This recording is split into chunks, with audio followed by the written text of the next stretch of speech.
Actually, pinag-iisipan ko siya guys. Saan na network ko i-connect? It's either sa treasury ba or inventory. Kasi nga, produkto yun eh. Produkto na binili. So, every bawas ng inventory,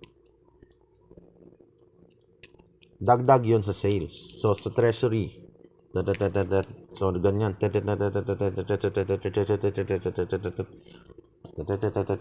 Tapos, kunyari, may nag-scan, tapos hindi na scan. Dediretso yan sa, inventory.